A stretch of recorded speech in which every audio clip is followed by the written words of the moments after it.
तो students next topic हमारा होगा स्पीड ऑफ लॉन्गिट्यूडनल वेव्स। अब हम ट्रांसवर्स वेव के स्पीड को कर लिए हैं। नेक्स्ट होगा हमारा स्पीड ऑफ लॉन्गिट्यूडनल वेव। अब देखिए लॉन्गिट्यूडनल वेव या अनुदैर्ध्य तरंगे ये सॉलिड, लिक्विड और गैसियस तीनों मीडियम में इनका प्रोपगेशन पॉसिबल है, प्रोपगेट करती हैं, ट्रांसमिट होती हैं।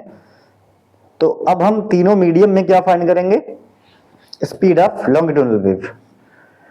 तो फर्स्ट हम निकालते हैं इन सॉलिड मीडियम में। अब देखिए सॉलिड मीडियम का यहां पर होगा, ये फर्स्ट जो मीडियम होगा सॉलिड होगा, और ये मीडियम को हम इमेजिन करेंगे ये एक्सटेंडेड सॉलिड मीडियम है।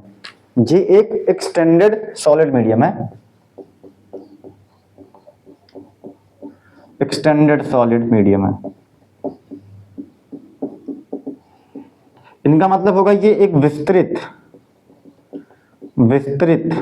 सॉलिड मीडियम है, बड़ा सॉलिड मीडियम है।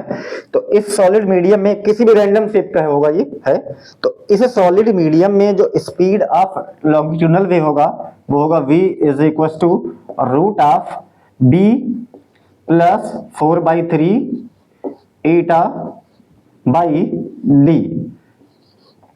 रूट ऑफ, ये पूरे का रूट रहेगा। तो बच्चों ये इनका फॉर्मूला है speed of longitudinal wave in extended solid. Where B क्या है? Where capital B is the bulk modulus. क्या होगा ये? Bulk modulus of elasticity and eta is the modulus of rigidity.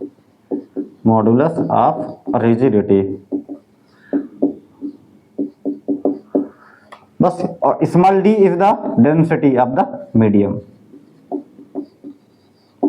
अब देखिए बच्चों यहां स्पीड ऑफ लॉन्गिट्यूडनल वेव, जो इनकी स्पीड होगी ये डिपेंड करती है दो फैक्टर पर कि मीडियम में यहाँ पर मीडियम में दो क्वालिटी होनी चाहिए कि मीडियम में इलास्टिसिटी होनी चाहिए, इलास्टिसिटी की प्रॉपर्टी होनी चाहिए, और साथ ही साथ मीडियम में क्या होना चाहिए? इनर्शिया होनी चाहिए। तो ये दो कंपलसरी इनका मान लीजिए इनकी एलिजिबिलिटी है इनके प्रोपगेशन के लिए।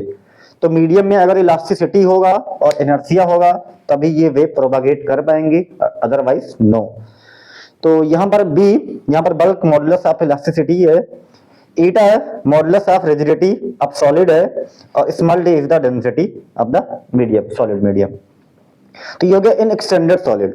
अब देखिए सॉलिड में मीडियम अगर कोई शेप का है, फिक्स शेप का है, जैसे in a solid rod, suppose that एक रॉड है और ये रॉड कुछ इस तरह से मान लीजिए एक सॉलिड रॉड है। तो रॉड भी तो एक सॉलिड होता है बट इसका शेप जो है, साइज है वो फिक्स्ड है। तो इसमें भी स्पीड ऑफ लॉन्गिट्यूडनल वेव को हम डिफाइन करेंगे। तो इसमें जो इनका फॉर्मूला होगा v is equal to root of y by d। अब यहां पर y क्या है? y यहां पर Young modulus of elasticity, y is the young modulus of elasticity and d is the density. तो फॉर एग्जांपल हम एक रॉड लेते हैं, वो रॉड मेटल आयरन की है। फॉर एग्जांपल फॉर आयरन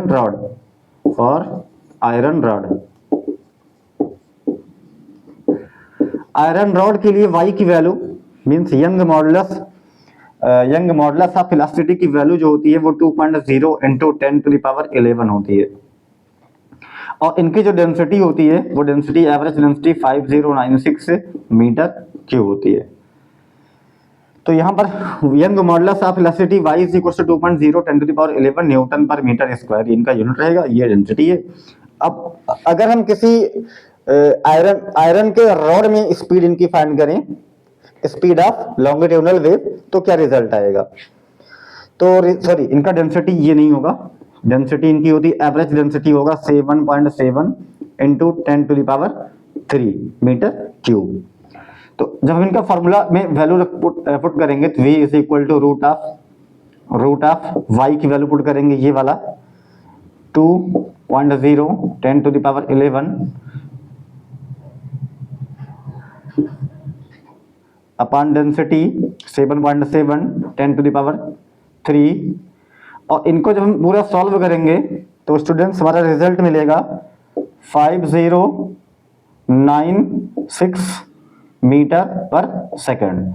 तो ये होगा speed of longitudinal wave in solid medium और सॉलिड मीडियम में इन अ सॉलिड रॉड। तो इस तरह से ये टॉपिक हमारा कंप्लीट हुआ।